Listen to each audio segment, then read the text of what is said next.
Hello and welcome to another gameplay review on the Virkayu gameplay channel. And in this one we have BEL'VETH jungle once more. It's been a while, and no, we're not using any gimmicky builds. We are using what is statistically the best way to play the champion. Yes, mathematically there may be other ways that could work and should work if the 200 conditions are met, but in reality Stack and Conqueror is easy. You can fight anybody you want. Kraken Slayer plus Blade plus Death Stuns, an unbeatable combo, and Roxa is here with us to show us how we can win any game with BEL'VETH. And obviously that's nice because we do have a lot of snowballing, and we have rank 1 Demex BEL'VETH in the Discord always explaining and teaching people how to snowball with BEL'VETH, but sometimes you're behind. But sometimes your laners don't help, and sometimes you just gotta fight through it with willpower. Now, runes on your screen now, absolutely standard stuff. Live Companion ZGG BEL'VETH guide will help you through these moments with my jungle macro callouts and roots builds and all that kind of stuff. And yes, there is a Shield Bow Blade of the Rune King build. Yes, there's Lethal Tempo. Yes, there's Tank Veth, so if you want to try those out, it's in that guide as well. Now, we are going solo on the blue. I do like watching early, obviously, to protect against vision, but fortunately for us, the Alawi is leashing, which gives us the advantage here because the Shen is fake leashing here, so that will make the Xin Zhao think, hey, BEL'VETH is going down, but in reality, we're going up, which is why I like the reverse clears as well, just misdirecting people. Enjoy this, my friends, enjoy this. One of the last times you will see this, actually the last time you will see this on BEL'VETH on this channel, because that's going away, isn't it? Now, bot lane does win, but this sucks. I'm very happy that you guys won, but it's an enemy Xin Zhao. He's probably going to think about a 3-4 camp, maybe a 5 camp, but he can cut and clear this after a 4 camp or 3 camp, it doesn't matter. When our bot lane wins that and they're low, they just wait for the enemy ADC to show up again. There's the enemy jungler, there's Doom and Gloom, and we're basically pathing to the top side, but Ashe. And they base. Oh, it's so beautiful when they do that, isn't it? Most of your lane is won't. So what I would advise is obviously focusing more so on bot lane than you would focus top lane, especially with a Shen, right? You're getting a Shen fed and a Chad Shen at that is great, but in your elos, mostly I do recommend more of a shadow jungler, shadow bot lane kind of scenario early, and then you can always look to play around mid lane as well for that juicy 4v2 gankings and so on. Now, our bot lane sees Xin Zhao, bases gets an item advantage, although it's only in the form of movement speed. Movement speed is good, very nice buff that we can have in lane. I like to rush it against the hookers as well when I'm Zyra. The hookers tend to not like it so much when you can dodge more easily because you have more movement speed. Now, we are sequencing it to the top side here. We have the Xin Zhao pinging that baby out. He shows up on the bottom side. We see 20 CS. He scans and doesn't kill, which is hilarious. He should. Now he's going to take this, and of course, here we can expect maybe a little bit of a dive, and he doesn't actually go for the crab. He just goes straight for the dive here, knowing that sums were burned, which is obviously probably better than going for the crab first. So a lot of us would go for the crab first. In this elo, we don't, although, okay, we're able to get that pointy kill. Our BEL'VETH is on the top side here, but while you're taking that crab, you should be watching this, looking what sums are burned, what can I do about the situation, what jungling is there to kind of gank, and that's unlucky. So nothing you can do in that regard, which is why I'd rather the bot lane fake leash, and us go down, to give them that false sense, but then, the 2v2 is impossible because they had to leash, so it's like a pros and cons always with where you're pathing. Now, as I said, we will fall behind as a team. The most important thing as the jungler here is that you don't fall behind. Control your jungle, get some vision, get some objectives where you can, because if the Xin Zhao's focusing on ganking and fisting and snowballing, then you can at least get a dragon, you can at least get a herald. And here we know the Xin Zhao would have flashed out of this with his 20 CS and not taken this crap. So we use the outset and rule, out of base, straight to this, and now we can have a nice little probing look at this. We know the spawn timer of this because he does blue, grump, wolves, raptors, so you can have like a 420, let's just say 450, and let's just say, like a 5 minutes, or 5 on the raptors for the respawn timers. That number shifts a little bit. All three of those numbers shift just a little bit around those zones depending on champion skill level and, of course, guiding and, of course, ability to pilot their champion and the champion as well. So we have here the Xin Zhao doing his wolves. His wolves. Those are wolves. And here we go. Let's see how perfect the timing is. There we go. Okay, so 5:02. So I almost got it exactly right, but that's good to know, The third camp spawn is always nice, and because you obviously clear these first, and now you will be in a position to skip it and show straight to the bot lane. So I love the fact that the Xin Zhao here has done his top quadrant, instead of focusing on sequencing, sees the bottom lane, getting that prio again, cuts his clear, and now he can fall back to this, and so on. In the meantime, BEL'VETH says, Roxa says, I gotta do something to get onto the map here, but it's all warded up. I do think at this point, if we press tab and see 28 CS, we should know that all of this is taken. Thus, let's put a deep ward. We don't have a scanner. Let's put a deep ward. We can track the third rotation Grump when it spawns for the third time, and that'll help us sneak a dragon potentially. We have here the Orianna going in on the cover. We're going to flash Q that one to hit that knockup. Then we'll Q back and Q back again. Mobility, nice. Good run from the Lulu, nice. Lux shows trailing, nice. All round, good play. This is a good support play, and we played off of it nicely as the jungler because when Ashe dies, Lulu doesn't need to go back to base and says, well, I need to do something. What can I do to impact the map? Typically, it's always what you're looking for. So we have the Lux here showing with the Shin-Chan now, 36 CS. That should be pretty easy for you, my friends, because 20, 24, 28, 32, 36, you're following, and then we shadow bot lane here. Now, if we know that the BEL'VETH goes up, we could look to be very, very sneaky with the dragon and take that, but the Ashe kind of doesn't allow that to happen. Alawi 6, Shen 6, a tough gank. I typically recommend leaving this lane alone, especially when you have a Shen and a Malphite and things like that, because they're always going to be useful. Sejuani too. I mean, Sejuani's a strong anyway, but they're always going to be useful. You know, the level 6 team fight, the Herald fight, the Dragon fight, the Shen ult, obviously, we have that advantage. And while she'll get plates and things like that, we can turn mega fights with those top laners. We don't need to invest too much to make them useful. Now we go back to base again, and this is why this ward is so good. We can track the second blue. We can track the third Grump. We see him going outside in for this Scuttle Crab. We are now taking the blue and the Grump together once more. We should ding a spicy 6. Let's go ahead and snack that up. And now we have no mid prio. If we had mid and bot prio and we saw that, that's a sneaky dragon. Okay, that's a dragon we can take. If now, well, we're expecting the Xin-Chao to dive this, right? Karma shows top lane as well.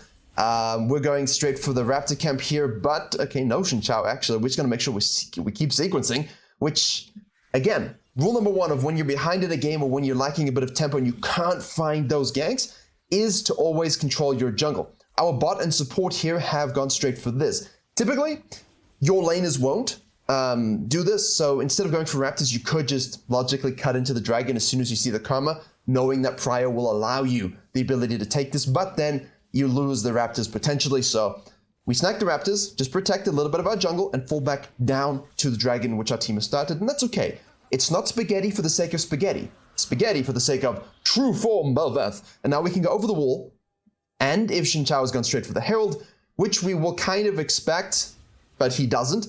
He's on his red. We say, okay, why are you here? You're not taking the Herald. You took your blue side. You're not taking my red. Okay. So we try for the red buff. We say, oh, that's surprising. And then we back on out. That's the key thing about the true form. He tried not to die. We're going for the Shen ult. We do miss the QW, which is a bit unlucky. If we can Q in that direction again, or W in that direction, we will be able to get that reset. But the cooldown's quite high here. I think we're chasing a little bit too much instead of protecting the Lulu. But we are quite low. We're going to have to use our death. That is our death. That is our mistake. It's definitely, you know, you kind of expect the dude, oh, dragon's gone. I have this whole topside quadrant. I could dive this. I can take all of this. He could have taken so much away from BEL'VETH rather than just the red, but good rotation by his team. Good collapse. Good fights. Maybe a little chasey on the Karma. That means we all die and we lose true form, and now we're sad. But that's okay. We'll make these plays, you know, like it's a logical play. Red spawning, dude must be on this. Oh, he's not? Oh, okay. Best thing you can do is try and leave. We could expect maybe a little bit of an invade here. I would always pull this into the bush. Most notably in Master below, because they're not always going to do the most predictable things. They'll do random things. And yes, even a Master, they do random things. You know, you've seen enough of these videos where you're like, why is he pathing that way? And I'm like, well, I tried to explain as best I could what he saw, but the dude was just feeling emotional and went in the direction. But we're 77 CS, we're up 11, 12, 8 now, because he obviously took something back, which of course was that Jizzy Herald. This is up, I think we can wait for this. Normally we don't want to wait for camps, but I think here, waiting for this is fine. Because we kind of just want to protect our jungle, that's step one. And yes, BEL'VETH is a snowbally jungle. In both the videos we've looked at so far, 3-quadrant action, 4-quadrant, 4-quadrant, can you imagine? Late invade, vertical jungling action, just to get yourself ahead, right? But in this case, we don't have the futures market. We're more normal in the cosmic booties. I do like futures for the snowball, but we have to play it safe here. We just have to keep ourselves high up in levels and get the Kraken as soon as possible. The Noon Quiver will help us farm faster, and we just want to get the Kraken so that we can have one fight. One fight that gives us a true form reset Okay, we see this. We know he's moving up. We're scanning to check that it isn't warded. There he goes with the Herald. He's going to hit us with a W. Will he take it? Is he greedy? We Q towards him. Can we bait him? We Q to try and dodge. We Q back. We Q again. 4 Qs used. We hit the W. We get ulted by the Caitlyn. Polymorphed the Xin Zhao. He hits the W. Will he take this one?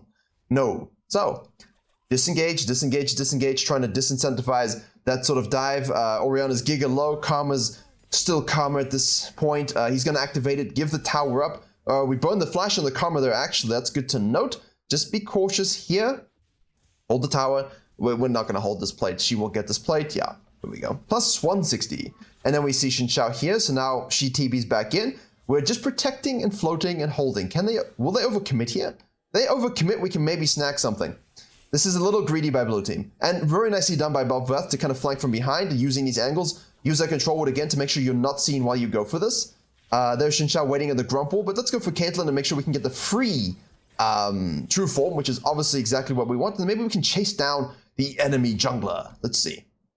Now it does see. RNG Scuttle spawning on the bottom side. No other camps on the bottom side. They will all reset now and come back with a lot of gold. So killing the Caitlyn there, getting that shutdown is great. But remember, they're going to go back to base involuntarily and come back onto the map with a lot of cash money raw advantage. We burnt that flash just now. Can we hit a QW, excuse me. We're just auto attacking, making sure we can get in a more predicted state so we can hit that. And then we'll just slice through with another Q and suck her to death. Well done. So we set this up here, which is of course great. We just saw that. We floated on behind here. We floated back mid lane. We punished that like a flash. We want to go topside without true form, but it's warded. But Hentai Tentacle Lady has warded it. So therefore, we fall back to our Krugs and then probably go down to our Raptors here. We could look to shadow mid lane, but we do have Krakens. So at this point, you don't want to stay out too much longer, because if you stay out here and go for Raptors and a fight develops and you don't have Kraken, but you could have had Kraken, you see what I'm saying? That's not so good. So we make sure we have plated steel cap in this game. Always a good buy. Yeah, we're going to miss the tenacity aspect of Merc Treads, but Caitlyn and Xin Zhao are so fed. That's the strong point at this stage, and we're going to make sure we deal with the Karma, we deal with the Lux, and then, you know, we're left fighting the Xin Zhao and the Caitlyn. If you're focusing the Caitlyn and the Xin Zhao, like as a team, you can just rinse them and kill them, then that's less of an issue. So you have to itemize as well for who you're attacking, who's attacking you, and who you're focusing and who you're not focusing, and who you'll be fighting the most afterwards. It's just an interesting little snippet. I mean, that's a whole discussion in and of itself, but just to kind of float that out there. We're just giving this up. I think it's prudent. And I'm sure Brox is like, yeah, guys, can we just give this because they have the HP, the gold reset, the advantage. We can't fight them right now. I'm not really interested in coin flipping a dragon. If they're doing a dragon together, there's ways we can push, there's experience we can absorb, there's camps we can eat, and he's doing just that. Keep yourself strong. It's okay to give away one dragon. We took the first one, so we're not going to lose on the soul game at this stage. And even if you did, one reset fight plus Elder Dragon. Now we're very close to 11. Obviously, the blade will be next. We have the plant hit here, so we observe this. Now we are pushing beyond the vision line, and because we saw that, we know if we push to here, they will collapse on us. So we might have to either cheese or reset this one. Not quite 11, which really sucks. Do nice and be, yeah, there we go. We can kind of trap this. Let's see. She should also respect the trap possibility. We have to respect that we're beyond vision line, and they could collapse on us. She also has to respect that we could be trapping her if she doesn't have backup. So it's a bit of a call my bluff mind game scenario, but we're so close to 11, it's a bit unlucky. Let's see if we can defend our red buff here. Again, these are the tough games. These are the games where the mentally strong will come on top. These are the games where this wins you in solo queue. Patience. Control your jungle. No counter jungling really happening by the Xin Zhao here. We have total control of our camps. We're sequencing them. We are 140 CS to 102 because we caught a wave and pushed it out. This is the critical moment here, right? When you get waves, when your team's busy and they're dying, they're making the wrong plays, we're getting waves. We're up 2 levels now because he has not kept his tempo on farm control. Now, do be cautious because their whole team is there. And at the end of the day, we're fed, but our team is not so fed. Or we zoning with the ball, we have double buffs. See if we can snack away maybe some killings, some flankings. We have the Ilawi on the bottom side here. We kind of need true form. Hextech is great for flanks. If you're strong and you know they're going for this right now, we can use that. Again, time they're doing an objective to get ourselves strong. Taunt goes in, gap closing without a Q twice, getting the W, using the next 2 Qs to go through. We get the reset, we go through for a 3rd time, and we can damage reduction suck and get the ultimate reset. Nicely done. That's 229 damage each time. And remember, you're not, as I said, the healing is great and I like the healing, but I really would love to see how much damage amp we have on Conqueror live. I want to see this in replays all the time. I want to see how much damage amp, because I've covered in coaching, actually. I should make a short on it for the main channel. Critical moment where Kindred healed like 20 to 25 and he lived with 10 HP. And the only reason he won that fight is because he got the healing from Conqueror and he got a 2v1 kill, double kill, there we go, that's the word, on this red buff. So it would be nice to see the damage and the healing, right? Make it happen. Because, you know, we don't all use Conqueror for the healing. It's significantly reduced. Nice use of counter jungling into a flank. Don't really care that they're pushing this up. Again, they have not gold reset. We get the Q into the W. We get knocked out by the Shinchaba. We get to reposition with our Q. We get to Q again. We're Eing. We get interrupted. We flash. We're getting orders. The red buff will do the tick burn. We get true form here. Shen ults us to help get into the backline. Can he hit his taunt? He does. We dodge it with the Q. We Q back in. We hit that W. Auto attack Q. And then we resuck for another true form reset. That's it. That's it. We're back in the game. I mean, we were never out of the game because we are the junglers. We know what we're doing. But if you fall into the trap of following your team down the sinking ship hole, you too will drown. Build Noah's Ark in a losing game. Don't mock him and then not get on it. Exactly. Although at this point, are we Noah or are we the Ark? Maybe we're both. There you go. Parables for you. Now, she's going to take out wolves, but we don't really care at this stage. Level 12 to level 10, 163 to 111. Xinjiao's like, but I ganked my lanes. I ganked my lanes. And then BEL'VETH is like, yeah, but you didn't take my camps. You didn't kill me. I still got the first dragon. And I got waves, man. Waves and waves and waves. And you were taking too long to push turrets. You didn't get any experience in gold from it. I used great angles and hextech gates to flank you. And then I did BEL'VETH things. And obviously good mechanics. I mean, it's not that difficult to use the champion, but anticipating what they were using so you can dodge and play around that is important. Now, the next dragon here is critical. I think we should try and fight for this. We're quite strong. We've led to the Rune King now. We're flanking again, always looking at the minimap, right? Always looking at the minimap, clicking, seeing where they walk, seeing what they ward, knowing when to scan.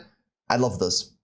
I did this earlier today as Mundo. I was kind of jungling. Took the Krugs, took his red, took his raptors. Support Rums up here, just collapsed and got the flank. Here we go. Q again. We're auto-attacking. We hit the WS repositions. We E to absorb all the damage from the Lux ult, so it does nothing. We get true form resets. Shen yeets the kill. Ashe is a chase down monster, which we can, of course, enjoy. Some auto attacks. Another true form reset. Should we want it? Yeah, why not? Why not? Alawi is now being absolutely rinsed. We can go over this wall here, but they take the kill. Xinjiao's like, but jungle diff. Brox is like, yes, it's me. Dragon is available. Hextech Dragon. You don't really want to give 3 hextechs to a BEL'VETH. I'm just kind of hypothesizing here, but we agree on that, right? We don't give 3 hextechs to a BEL'VETH. I don't want to give 3 hextechs to anybody. Even on Zyra, I'm like, thanks, I guess. It's the haste plus the attack speed. It's beautiful. This dragon, so giga strong in solo queue. It also creates a mental gap. Once you get 1 or 2 hextechs, or you're going for hextech soul, which is so potent and powerful, the mental gap's pretty important. So you just got to keep yourself positive in these games. I mean, why are we even like, we're 2 items. We don't even need to reset. We could just stay out now and get 10,000 million gold and still be able to win this game. Not quite, but you catch my meaning. Oh no, she's taking my life force. Oh, I hate this champion. Karma is speeding up. She's going to try and hit a mega Q, but she actually doesn't. We just steal this. We activate the Herald. Now we have to base. Good respect base. Oriana's pushing top lane. We don't have TP. We're actually canceling this base here to try and hold, but don't think we should have done that. Think we could have just reset. But again, like we have 858 gold anyway, so it's not like we could have bought anything and come back like super strong. So might as well try and hold it, I guess. Get a little bit of damage on this. We dodged that from the Alawi. We're going to lose an inhib here unless we can get some Giga Gaming going. That's a 4v4 basically. Nice taunt into the knockup. We get knocked out again. Alawi's trying to smash. Tentacles on the ground. We're flanking. We're over the wall. True form is running out though. Unlucky. And now we're just regular Kayn again. So sad. Kayn doesn't have to go back to base form Kayn. Can you imagine? Can you imagine being Shadow Assassin of Rast and then becoming base form Kayn again? It must be so depressing. It's like Kindred mains. You finish a game, we have 15 marks. Well, that's some cinematic flyby. You're dead. So, yeah.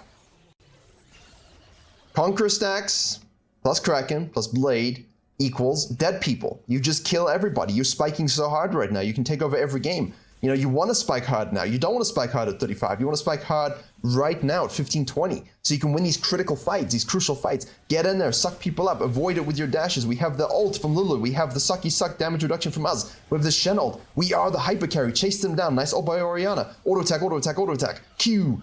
You know, I'm falling behind because there's so many things happening. But you get the meaning, right? You are the hybrid carry. You have any sort of enchanter on your team. You have any sort of supportive teammates on your team. If you just keep yourself relevant and fed, you can carry any game as BEL'VETH. Literally any game. This champion is Master Yi version 2.0.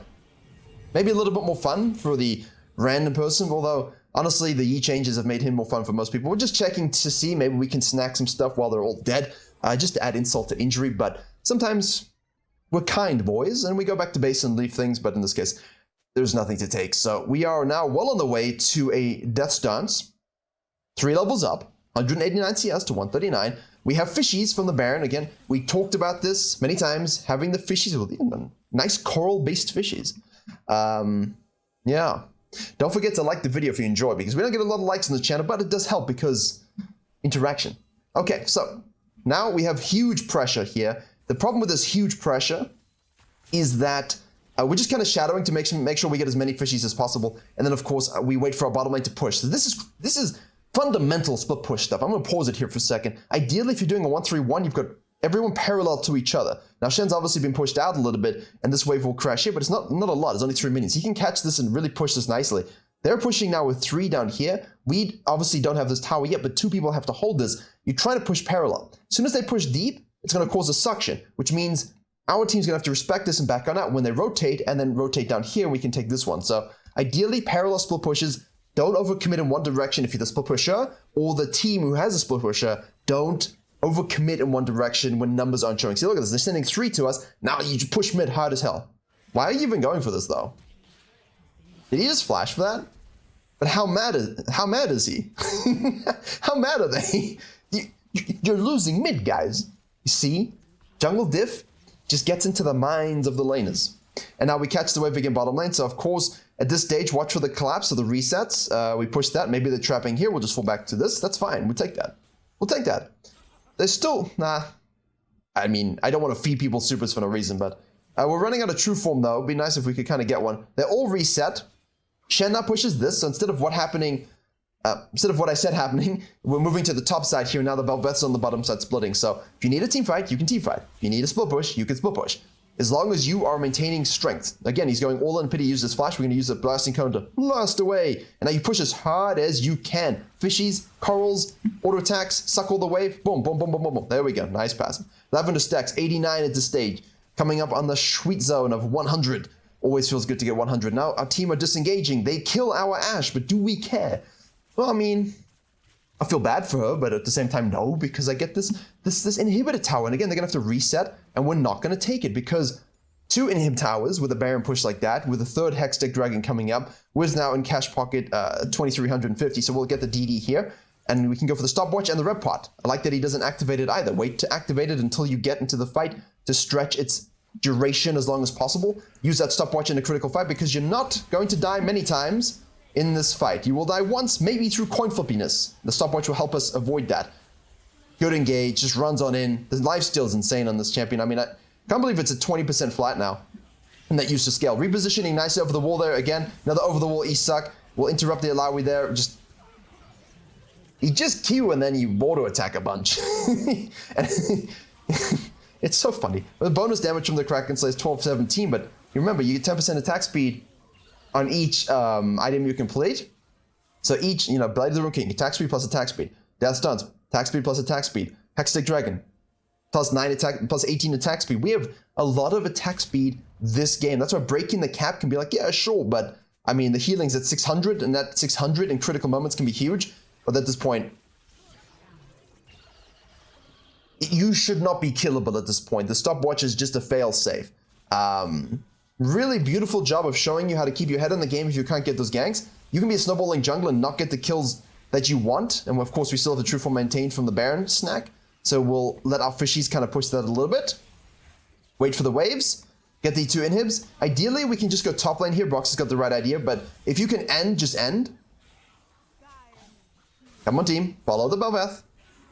follow the BEL'VETH, or just vibe. Okay. Well, Broxy's got the right idea. Take mid, take bot, rotate to the top lane, try take that one. Don't coin flip a fight when they're dying and going back to base quickly. And every time they buy a long sword, finish an item, they're getting stronger. And if you're sitting with 2k, 1k in pocket, that's where you get their shutdowns. And then Baron spawns, you give the Baron, and you're just coin flipping low elo back and forth. Oh no, we've been red smited. Just a tip, just a little tickle there. We're gonna knock him up. We're kind of baiting towards our team here. We'll bait out, go back in, use the E there, we get the Shen ult, doesn't really matter. He dies. I mean, how does everyone get an assist there with the shields? Reposition again, we ignore that true form because we still have time. We go back over the wall to make sure we kill the Lux. We don't pick up that true form because it wastes time. Keep chasing. We suck to get some life still here. We're going to push this and kill this with fishies, but they've surrendered because they've realized that Broxah is too much of a manly Chad on this champion. Curling captain, Savant. Nice game. Huge gold swing. Have a look at the match history description. Have a look at the match history link in the description below. I like this channel because I don't always have to cut that out. Unless I really have some verbal diarrhea with some random noises, I can just kind of correct myself. And it's a little bit liberating and also funny, I think. So, BEL'VETH, Zada GG Guide, linked in the description below. Main channel, linked in the description below. Coaching on Patreon, coaching VODs on Patreon, linked in the description below. And as always, thank you for watching, and I will see you all in the next tutorial.